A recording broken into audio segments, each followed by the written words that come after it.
तो बीकानेर से खबर है। बीकानेर दौरे के दूसरे दिन पूर्व मुख्यमंत्री अशोक गहलोत ने सर्किट हाउस में कांग्रेस कार्यकर्ताओं से मुलाकात की है। इस दौरान मीडिया से उन्होंने बातचीत की। उन्होंने डोनाल्ड ट्रंप की ओर से भारत पर थोपे गए 25% टैरिफ को लेकर के प्रधानमंत्री पर जोरदार हमला बोला है। रूस से तो हम 50 सालों से व्यापार करते आ रहे हैं, उन्होंने कहा। और साथ ही कहा कि जो विदेश नीति में परिवर्तन हो रहा है उसका नुकसान हम भुगत रहे हैं। तमाम पड़ोसी मुल्कों से हमारी दुश्मनी हो गई है।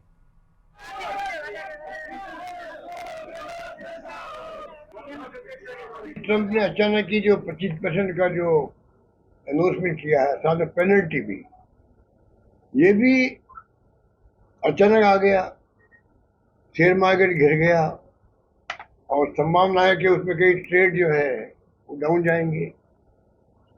तो अभी सरकार जो है, भारत सरकार, उनके स्तर पर है कि वो क्या बिहेव कर रहे हैं, क्या बातचीत कर रहे हैं। क्योंकि मैंने सुना अभी तक नेगोशिएशन चल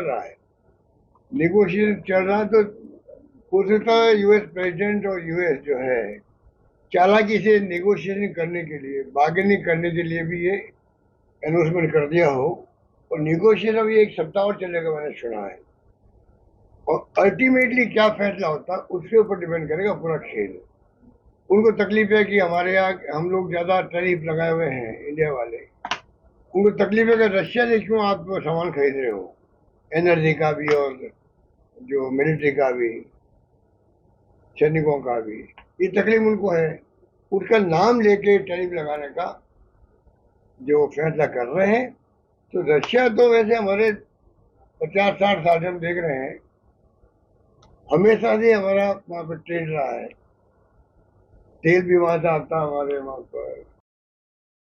तो मुख्यमंत्री भजनलाल जैसलमेर के दौरे पर आज हैं और जहां पर वे रामदेवरा पहुंचे और इस दौरान सीएम ने पैनोरमा का अवलोकन करके पौधारोपण किया। इसके बाद मुख्यमंत्री की तरफ से 2 किलोमीटर की पदयात्रा भी की गई और बाबा रामदेव की समाधि स्थल तक पहुंचकर पूजा अर्चना की है। इस दौरान सीएम के साथ केंद्रीय मंत्री और केंद्रीय पदाधिकारियों के साथ साथ कई भारतीय जनता पार्टी कार्यकर्ता और राजस्थान सरकार में मंत्री गजेंद्र सिंह खींवसर, पूर्व केंद्रीय मंत्री कैलाश चौधरी, पोखरण के विधायक प्रतापपुरी, जैसलमेर विधायक छोटू सिंह भाटी भी मौजूद रहे। 3 अलग अलग तस्वीरें सीएम के दौरे को लेकर, जहां पर सीएम ने पूजा अर्चना की, बाबा रामदेव की समाधि के दर्शन किए हैं और रुणिचेरे धणी के दरबार पर उन्होंने धोख लगाई। मुख्यमंत्री ने पदयात्रा भी की इससे पहले और इसके बाद वो पैदल चल करके रुणिचा धाम पर पहुंचे हैं। सीएम ने यहां पर पौधा भी लगाया, पौधारोपण किया। इस दौरान भारतीय जनता पार्टी कार्यकर्ता, अन्य लोग भी मौजूद रहे। और राजधानी जयपुर से बड़ी खबर मिल रही है, जहां पर यूनिवर्सिटी महारानी कॉलेज से जुड़ी इस वक्त की सबसे बड़ी खबर। एनी बेसेंट गर्ल्स हॉस्टल में प्लास्टर गिरा है। हादसा हालांकि टल गया, लेकिन छात्राओं में डर बरकरार है। महारानी कॉलेज में ये हादसा हुआ है कि बड़ी जानकारी है इस वक्त की। एनी बेसेंट गर्ल्स हॉस्टल में प्लास्टर गिरने की खबर है। तस्वीरें आपकी टीवी स्क्रीन पर। सबसे पहले सबसे तेज हादसा तो टल गया, लेकिन छात्राओं में डर है। इस हॉस्टल में रहने वाली, छात्रावास में रहने वाली छात्राएं भयभीत हैं। दीवारों में सीलन से करंट फैलने का खतरा भी बढ़ गया है। 150 से ज्यादा छात्राएं यहां पर गर्ल्स हॉस्टल में रहती हैं और ये तस्वीरें देखिए किस तरीके से यहाँ पर प्लास्टर गिरा है। और पूरी की पूरी बिल्डिंग का यही हाल है। जो पुरानी बिल्डिंग है वो लगातार अब जर्जर होती जा रही है, उसकी रखरखाव के अभाव में, मरम्मत के अभाव में, और इसे लेकर कई सवाल भी खड़े हो रहे हैं। तो राजधानी जयपुर का महारानी कॉलेज और यहां की गर्ल्स हॉस्टल का ये हाल है जो आपकी टीवी स्क्रीन पर है। अब दीवारों में सीलन की शिकायत भी है। लगातार बारिश की वजह से सीलन बढ़ती जा रही है, इससे करंट फैलने का खतरा भी बढ़ गया है। 150 से ज्यादा छात्राएं यहां पर रहती हैं, लेकिन छात्राओं में अब इस तरह से प्लास्टर गिरने को लेकर के डर का माहौल है। सुरक्षा को लेकर के छात्राएं बेहद गंभीर डरी हुई हैं कि आखिरकार कभी भी यहां पर कोई हादसा हो सकता है। जयपुर से ये बड़ी खबर। और चलिए अब बात करेंगे मालेगांव बम धमाके के मामले को लेकर, जहां पर सभी आरोपियों के बरी होने को लेकर पीसीसी अध्यक्ष गोविंद सिंह डोटासरा ने जानकारी कहा है, बयान दिया है कि एनआईए केंद्र सरकार के अधीन है। उन्होंने आरोप साबित नहीं किए। डोटासरा ने कहा कि एजेंसियां निष्पक्ष नहीं रही, सरकार ने एजेंसियों पर कब्जा कर लिया है। विचित्र बात है कि मतलब प्रज्ञा सिंह के पक्ष में कोर्ट का फैसला आया तब तो देश की जीत, भगवान की जीत और न्याय मिला, और यही कोई व्यक्ति माइनॉरिटी का होता तो फिर इनके बयान दूसरे होते। प्रज्ञा सिंह के बारे में कोर्ट की जो भी बात है उसके बारे में मैं नहीं जाऊंगा, लेकिन इन्हीं की अदालत, यही फैसला सुनाने वाले, यही मुलजिम, तो हम क्या इसके ऊपर टिप्पणी कर सकते हैं? आप समझ सकते हैं। हमें तो बड़ी तकलीफ हो रही है कि जिस कन्हैया लाल को लेकर के इन्होंने पूरी सरकार लूट ली धार्मिक ध्रुवीकरण करके, और उस कन्हैया लाल का 3 साल बाद में भी एनआईए कोर्ट ने कोई फैसला नहीं दिया है, न्याय नहीं दिला पाई उस परिवार को, तो समझा जा सकता है कि इनका अपना अस्त्र केवल पूरा का पूरा अपने खुद के लिए काम करता है और कांग्रेस को बदनाम करने के लिए करता है। कुछ दिनों से बरसात कुछ ज़्यादा ही हो रही है और सब जगह पानी भरा है, और विशेषकर जो जयपुर शहर हो चाहे दूसरे शहर हो, वहाँ पर इतना ज़्यादा पानी बरसा है कि लोगों का जनजीवन अस्त व्यस्त हो गया। और ऐसे में हम सब लोगों का कर्तव्य बनता है कि हम कैसे लोग सुचारू अपना जीवन जी सकें, इसके लिए हमें प्रयास करना चाहिए। और विशेष रूप से सरकार से लोग उम्मीद करते हैं, लेकिन सरकार अपनी हाजिरी राजस्थान की सरकार दिल्ली में दे रही है, और वहाँ पर मंत्रियों से, मुख्यमंत्री जी से, प्रधानमंत्रियों से और लोकसभा अध्यक्ष से 6-6 घंटे मुख्यमंत्री जी मिलकर अपना समय व्यतीत कर रहे हैं, लेकिन यहाँ राजस्थान में कोई संभालने वाला नहीं है। और इसी बीच अलवर से बड़ी खबर मिल रही है। एनीबी इलाके में सड़क के पास जमीन के धंसने की जानकारी सामने आ रही है। सीवरेज लाइन टूटने की वजह से यहां पर जमीन जो है वो धंस गई है। नगर निगम और पुलिस मौके पर पहुंचे हैं। घटनास्थल पर चेतावनी बोर्ड भी लगा दिया गया है। लोगों पर अवैध कनेक्शन जोड़ने के आरोप लग रहे हैं। बहरहाल ये तस्वीरें देखिए, यहाँ पर सड़क धंसी और इसके बाद ये खड्डा जहाँ पर सीवरेज जो है अब वो भी इसमें दिखाई दे रही है। यूआईटी और नगर निगम मामले की अब जाँच करेगी।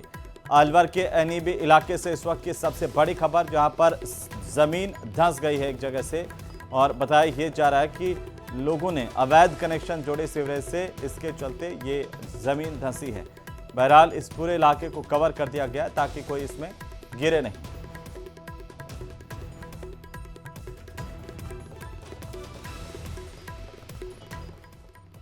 नाम क्या आपका? मेरा नाम राम अवतार अठवाल है जी। तो यहाँ पे क्या घटना हुई? घटना ये है कि ये सीवरेज लाइन डली हुई है, तो पूरा शहर का सीवरेज जो है वो यहाँ से 11 बांध के अंदर जाता है, ट्रीटमेंट प्लांट के अंदर। उसके अंदर लोकल बॉडी ने, जो यहाँ के आसपास के जो लोग हैं, उन्होंने यहाँ पे नाला बना के और उसके अंदर नाला कनेक्ट किया है। नाले का मुंह प्रॉपर इसके अंदर लगा नहीं है, इसके साइड में पन्नी वगैरह से चौक होके और वो पानी साइड में फैलता रहा। इस वजह से वो लाइन है जो पूरी डैमेज हो गई। इसका जो मेन पॉइंट है सीवरेज का, वो नीचे गिर गया है। और इसमें 3 दिन पहले से मैं अलर्ट करता आ रहा हूँ। मैंने कई लोगों को कंप्लेंट की है, भास्कर को भी भेजी थी मैंने, लेकिन काफी नहीं। इसकी वजह से ये आज बहुत बड़ा हादसा होने से रुक गया है। प्रशासन के अधिकारी यहाँ पे, एएन, एजीएम मीना माहौर जी, सब लोग यहाँ पे आके गए। एडीएम फर्स्ट, माफी चाहूंगा, वो भी आके गई है। और प्रशासन अलर्ट है। एक बड़ी दुर्घटना होने से प्रशासन ने इसको रोका है।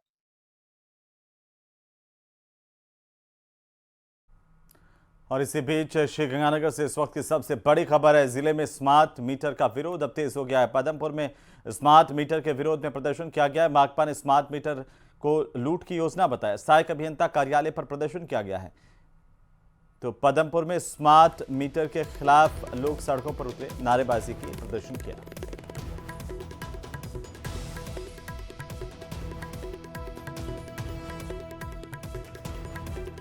उधर बूंदी एसीबी की टीम ने रिश्वतखोरी के एक गंभीर मामले में लाखेरी उपखंड कार्यालय में कार्यरत रीडर करण सिंह और संविदा कार्मिक महेश योगी को रंगे हाथों गिरफ्तार किया। दोनों आरोपी 35,000 की रिश्वत लेते पकड़े गए।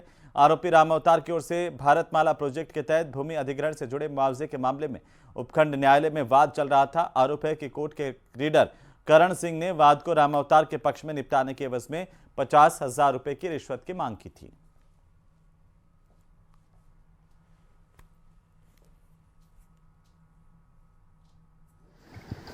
राम अवतार नाम की फरियादी है, नरवांदा निवासी है, जिसने शिकायत दी थी कि मेरे से भूमि अवाप्ति के नाम पे संशोधन जमीन का करवा रखा है भारतमाला परियोजना के तहत। उसमें पैसे 50,000 रुपये कर्मवीर रीडर द्वारा मांगे जा रहे हैं। इसका ACB टीम द्वारा सत्यापन करवाया गया। आज दिनांक 31 तारीख को SDM साहब के रीडर कर्मवीर द्वारा शिव महेश जो कि कंप्यूटर ऑपरेटर है उसके मार्फत से 35,000 रुपये लिए, जिसको रंगे हाथ गिरफ्तार किया है और कर्मवीर को गिरफ्तार किया है।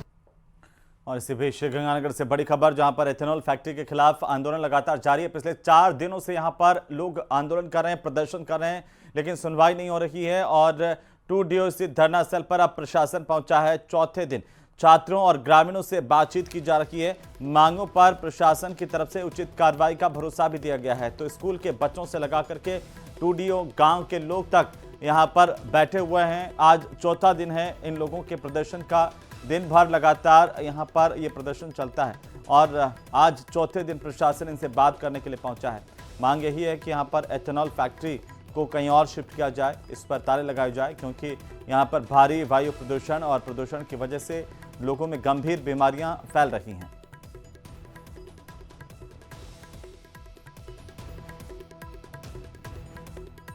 तो पिछले 4 दिनों से यहां पर लगातार प्रदर्शन का सिलसिला जारी है। स्कूल नहीं चल पा रहा क्योंकि जो बच्चे हैं, स्टूडेंट हैं, वे भी धरने पर बैठे हुए हैं और आज ये चौथा दिन है इस धरने का। पिछले 4 दिनों से ये धरना लगातार जारी है। आज प्रशासन की तरफ से इनसे बातचीत शुरू की गई है। आश्वासन दिया गया कि इनके मांगों का निस्तारण होगा, लेकिन गांव वालों का कहना है कि लगातार इतने लंबे समय से वे अपनी मांग को रख रहे हैं, लेकिन कोई सुनवाई नहीं कर रहा है। ज्यादा जानकारी के साथ श्रीगंगानगर से हमारे संवाददाता अशोक शर्मा फोन लाइन पर जुड़ चुके हैं। अशोक, क्या जानकारी है इस धरने को लेकर के, और आज प्रशासन पहुंचा है तो क्या कोई बात बनी है? अधिकारी ग्रामीण और विद्यार्थियों से समझाइश कर रहे हैं। पूरे प्रकरण को लेकर धरना समाप्त कर और विद्यार्थियों से स्कूल ज्वाइन करने की अपील भी कर रहे हैं। इस पूरे प्रकरण को लेकर आज चौथे दिन भी जब विद्यार्थियों के द्वारा बहिष्कार जारी रहा और ग्रामीणों का धरना जारी रहा, तो आज भी प्रशासन मौके पर पहुंचा है और ग्रामीणों से पूरे मामले को लेकर समझाइश कर रहा है और ग्रामीणों को आश्वस्त कर रहा है कि जो भी उनकी मांग है वायु प्रदूषण को लेकर या जल प्रदूषण या अन्य किसी मांग को लेकर वे प्रशासन के द्वारा इस पर जांच की जाएगी और जांच के तदनुरूप जो भी उचित हो सकेगा वो कार्रवाई की जाएगी। फिलहाल श्रीगंगानगर के सूरतगढ़ उपखंड क्षेत्र के गांव 2DO स्थित एथेनॉल फैक्ट्री के परिसीमन को लेकर स्थानीय प्रशासन और स्थानीय ग्रामीणों का एक दल मौका मुआयना कर रहा है ताकि इस पर आगामी कार्रवाई तय की जा सके। फिलहाल जहां प्रशासन की समझाई जा रही है तो वहीं ग्रामीण भी अपनी मांगों को लेकर प्रशासन से अपनी बातें रख रहे हैं और कोशिश ये की जा रही है ग्रामीणों की कि विद्यार्थियों को होने वाला जो नुकसान है, चाहे वो वायु प्रदूषण की वजह से हो या फिर पढ़ाई के बहिष्कार होने की वजह से नुकसान हो, इस नुकसान को जल्द से जल्द इसकी भरपाई की जा सके और प्रशासन के द्वारा इस वायु प्रदूषण को फैला रही फैक्ट्री के खिलाफ एक उचित कार्रवाई की जा सके। आज चौथा दिन है अशोक, लगातार न केवल बच्चे प्रदर्शन कर रहे हैं बैठे हुए धरने पर, बल्कि पूरा गांव धरने पर बैठा हुआ है। और 3 दिन बाद प्रशासन जब यहां पर पहुंचा है तो कौन कौन से अधिकारी यहां पर मौके पर पहुंचे हैं बातचीत के लिए? देखिए, प्रशासन पहले दिन से ही मौके पर पहुंचा हुआ है। पहला, दूसरा, तीसरा और आज चौथे दिन भी प्रशासन के अधिकारी लगातार मौके पर पहुंचे हुए हैं और उनसे समझाइश करने में जुटा हुआ है। सबसे खास बात यही है कि ग्रामीणों का तो धरना चल ही रहा है, लेकिन विद्यार्थियों के द्वारा जिस तरह से स्कूल का बहिष्कार किया जा रहा है, न केवल इस गांव के बल्कि आसपास के तकरीबन 7-8 स्कूलों के जितने भी विद्यार्थी हैं उनके द्वारा इस एथेनॉल फैक्ट्री के संचालन को बंद करने की मांग को लेकर स्कूल का बहिष्कार किया जा रहा है। और यही वजह है कि आज प्रशासन के द्वारा आसपास के क्षेत्रों में नोटिस चस्पा किए गए और शिक्षा के अधिनियम या फिर शिक्षा का अधिकार हो, बाल संरक्षण अधिकारी मौके पर बातचीत कर रहा है? देखिए, अभी श्री गंगानगर के SDM जो नवनियुक्त हुए हैं उनकी तरफ से और उनका जो शिक्षा विभाग के अधिकारी है वो मौके पर अभी ग्रामीणों से बात करने में जुटे हुए हैं। बिल्कुल, चलिए, बहुत शुक्रिया तमाम जानकारी के लिए। तो SDM यहाँ पर पहुंचे हुए हैं, जिला कलेक्टर अभी तक नहीं पहुंचे और इन लोगों की मांग है कि जब तक इनकी बातों का निस्तारण नहीं किया जाएगा ये धरना खत्म नहीं करेंगे। उधर झालावाड़ स्कूल हादसे के बाद जनप्रतिनिधि और अधिकारी एक्टिव नजर आ रहे हैं। नेता जहां स्कूलों का निरीक्षण कर अधिकारियों को फटकार लगा रहे हैं तो वहीं अधिकारी भी रिपोर्ट तैयार करने में जुट गए हैं। कोटा से इसी तरह की एक रिपोर्ट आई है, आप भी देखिए।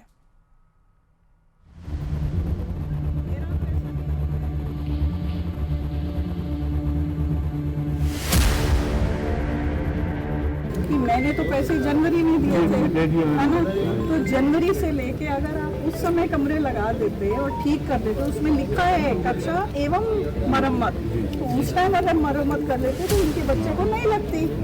ये लापरवाही क्यों हुई? जिम्मेदार से जवाब तलब करती ये लाडपुरा विधायक कल्पना देवी हैं। लापरवाही हुई है इसलिए कंठ से बोल नहीं फूट रहे, लेकिन इन तस्वीरों को देखकर पहली राय यही बनती है कि जैसे मुस्तैदी अभी नजर आ रही है वही मुस्तैदी शुरू से रहती तो हालात इतने भयावह नहीं होते। स्कूल जाने में न बच्चे डरते और न अभिभावकों को फिक्र सताती। लेकिन क्या कहिए, सिस्टम ही ऐसा है। यहाँ जब तक हादसा नहीं होता, बेगुनाहों की जान नहीं जाती, तब तक किसी के कान पर जू नहीं रेंगती। तस्वीरें कोटा शहर से सटे गांव बोरखंडी की हैं। शहर से भले इस गांव की दूरी कम हो, लेकिन गांव का इकलौता सरकारी स्कूल ग्रामीणों के लिए सिरदर्द बन गया है। बोरखंडी के Mahatma Gandhi English medium school का हाल बेहाल है। स्कूल के 11 में से 9 कमरे बेकार हो चुके हैं। कुछ समय पहले ही स्कूल में प्लास्टर भी गिरा था। शिक्षा मंत्री के आदेश पर कंडेम्ड कमरों पर ताला जड़ दिया गया है। इस स्कूल में मैं पहले भी आई हूँ और मैं जनवरी में जब आई थी मैंने यहाँ 25 लाख रुपए विधायक कोष से दी थी, परंतु ये जनवरी की बात है। 13 मई को मुझे जिला परिषद से चिट्ठी आती है कि ये पैसे पर्याप्त नहीं होंगे और आपको 9 लाख रुपए की राशि और बढ़ा के देनी होगी, तभी यहाँ ये स्कूल के कमरे बनेंगे और मरम्मत होगा। 13 मई को चिट्ठी आया, 16 मई को मेरे तरफ से ये लेटर दोबारा संशोधित करके मैंने तुरंत भेजा है। मतलब 3 दिन के अंदर मैंने 9 लाख बढ़ा के दिए हैं। अब अगर ये पैसे समय पे लग जाते तो ये आज हमको ये नौबत नहीं देगी। जर्जर स्कूलों को जमींदोज करने और नई इमारत बनाने में वक्त लगेगा। तब तक ग्रामीण टिन शेड के नीचे अपने बच्चों को पढ़ाने की मांग कर रहे हैं। उम्मीद है जिम्मेदारों तक उनकी गुहार पहुंचे और जर्जर सरकारी स्कूलों के बच्चों की पढ़ाई लिखाई बदस्तूर चलती रहे। न्यूज़ 18 राजस्थान के लिए कोटा से हिमांशु मित्तल की रिपोर्ट।